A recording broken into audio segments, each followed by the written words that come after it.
एक बार की बात है। एक बार एक बहुत बड़ा नेता एक साधु के छोटे से आश्रम में गया। उसने साधु के बारे में बहुत सुना था, तो उसके मन में आया कि मैं एक बार जा करके देखता हूँ कि लोग उसकी इतनी तारीफ क्यों करते हैं। जब वह उस आश्रम में गया तो वहाँ पर एक छोटा सा कमरा था जहाँ पर एक कालीन बिछा हुआ था। वहाँ पर कुछ लोग नीचे बैठे हुए थे और साधु जी सामने बैठे हुए थे। कुछ सवाल जवाब चल रहे थे। वह नेता उस आश्रम में आया और उस नेता के साथ 4 बॉडीगार्ड भी थे और उसकी यह आदत थी कि जहाँ पर भी वह जाता लोग अपनी जगह से खड़े हो जाते थे और उसकी तरफ देखते थे, हाथ जोड़ते थे और सर झुकाते थे। लेकिन यहाँ पर ऐसा कुछ भी हुआ नहीं। साधु व्यस्त होने के कारण उसने नेता की ओर देखा भी नहीं। तभी नेता को यह लगा कि यह मेरी बेइज्जती है और वह इस बात से गुस्सा हो गया। नेता ने थोड़े गुस्से से साधु की बात बीच में काटते हुए कहा कि मैं आपसे कुछ कहना चाहता हूँ। साधु ने उसकी तरफ देखा और बोला, आप थोड़ी देर रुकिए, पहले मैं इनके सवाल का जवाब दे दूं, उसके बाद मैं आपसे बात करता हूँ। तब तक आप अगर चाहे तो आप बैठ सकते हैं। बस साधु का इतना कहने की ही देरी थी। नेता का चेहरा गुस्से से लाल हो गया और फिर उसने अपना सारा गुस्सा उस साधु पर निकाल दिया।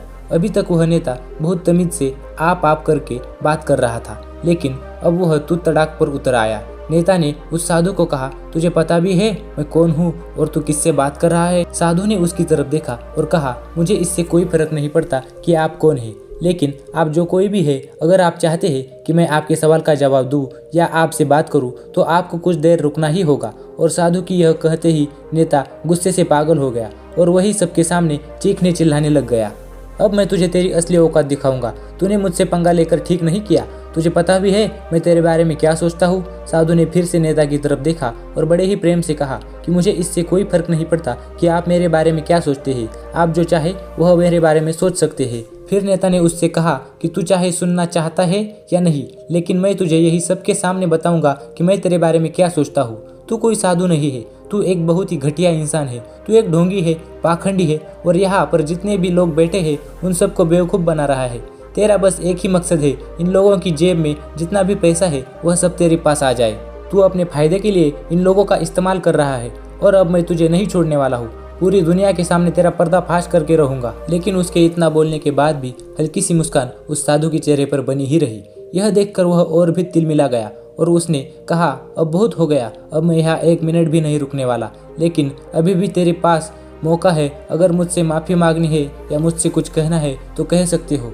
इतना सब होने के बाद भी साधु के चेहरे पर एक मुस्कान थी और वह बिल्कुल शांत था। और फिर उन्होंने अपनी आंखें बंद करी और फिर साधु ने अपनी आंखें खोली, हाथ जोड़े और कहा कि मुझे आपसे कोई गिला शिकवा नहीं है। आपके लिए मेरे मन में कोई भी गलत ख्याल नहीं है। जो भी मेरे बारे में आपने कहा वह आपकी अपनी सोच थी। मुझे आप में कोई भी बुराई नज़र नहीं आती है। मुझे आप बहुत ही भले इंसान लग रहे हैं। और साधु के इतना कहते ही नेताजी का दिमाग 7वें आसमान पर पहुंच गया। उसके चेहरे पर एक अजीब सी खुशी थी, क्योंकि उस साधु ने वही कहा जो बाकी सब लोग उस नेता को कहते हैं। और वह खुशी खुशी उस आश्रम से अपने घर की तरफ चला गया और जा कर के अपने पिताजी के साथ बैठ गया। उसके पिताजी ध्यान में थे। उन्होंने पूरी जिंदगी सिर्फ लोगों की सेवा करी और बदले में कुछ भी उम्मीद नहीं किया।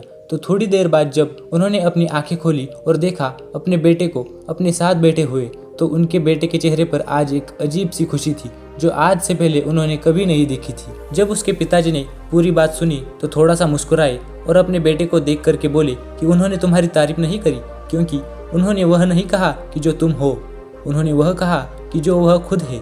और तुमने जो भी कुछ उनको कहा वो नहीं कहा कि जो वो है, बल्कि तुमने वह कहा जो तुम खुद हो। यही बात वेदों में भी कही गई है, यथा दृष्टि तथा सृष्टि। यह दुनिया तुम्हें वैसी नहीं दिखती जैसी यह दुनिया है। यह दुनिया तुम्हें वैसी दिखती है जैसे तुम खुद हो। जिसकी नज़र जैसी है उसके लिए यह दुनिया वैसी ही है। तो अगर तुम अपनी दुनिया को बदलना चाहते हो तो उसका सिर्फ एक ही तरीका है, अपनी नज़र बदलो।